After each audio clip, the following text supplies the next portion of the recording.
আসসালামু আলাইকুম ওয়া রাহমাতুল্লাহি ওয়া বারাকাতুহু। আপনাদের সকলের উপরে আল্লাহ তাআলার পক্ষ থেকে শান্তি বর্ষিত হোক, এটিই আমার কামনা। আউযু বিল্লাহি মিনাশ শাইতানির রাজিম।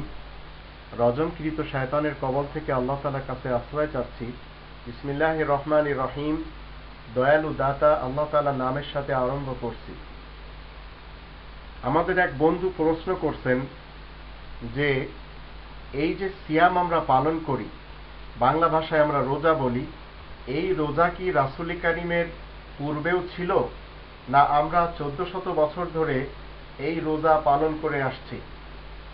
তো এই ব্যাপারে আমরা যদি আল কোরআনকে জিজ্ঞেস করি, তাহলে আল কোরআনে একটি শব্দ বলবে, যে শব্দটি আপনাকে এবং আমাকে বুঝতে হবে। সেই শব্দটি হলো, কোরআনে আল্লাহ বলছেন 2 নম্বর সূরা আল বাকারার 183 নম্বর আয়াত, ইয়া আইয়ুহাল্লাযীনা আমানু কুতিবা আলাইকুমুস সিয়ামু কামা কুতিবা আলাল্লাযীনা মিন ক্বাবলিকুম লাআল্লাকুম তাত্তাকুন।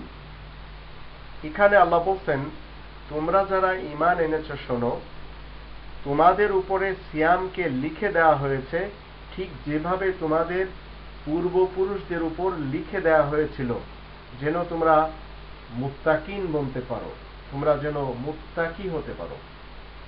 তো এখানে যে শব্দটি আল্লাহ ব্যবহার করছেন সেটা হলো মিন ক্বাবলিকুম। আমরা যদি রাসূল কারীমের যুগে দেখি, তাহলে তখনও আমরা এই মিন ক্বাবলিকুম শব্দটি পাব। তার অর্থ হলো রাসূল কারীম তিনি নিজে রেখেছিলেন এবং ওনার সাহাবাগণ এই সিয়াম পালন করতেন। তো আল্লাহ বলছেন সেই যুগেও যে তোমাদের পূর্বে যারা ছিল তাদের উপরে ঠিক এইভাবেই সিয়াম লিখে দেওয়া হয়েছিল। তো মিন ক্বাবলিকুম শব্দটি যদি আপনি এবং আমি একটু গবেষণা করি, আমরা সবাই মিলে যদি গবেষণা করি, তাহলে আমরা পাব এই সিয়ামের সিস্টেম, এই সিয়ামের পদ্ধতি, এই সিয়ামের নিয়ম নীতি, এই সিয়ামের তরিকা রাসূল কারীমের পূর্বপুরুষদের উপরও ফরজ ছিল। আজ আপনার এবং আমার উপরে যেমন ফরজ রয়েছে, আমাদের পূর্বেকার লোকদের উপরেও ফরজ রয়েছে। এইভাবে যদি আমরা দেখতে থাকি, তাহলে অতীতে আমরা দেখতে দেখতে সেই দুনিয়ার শুরু দিনে চলে যেতে পারি।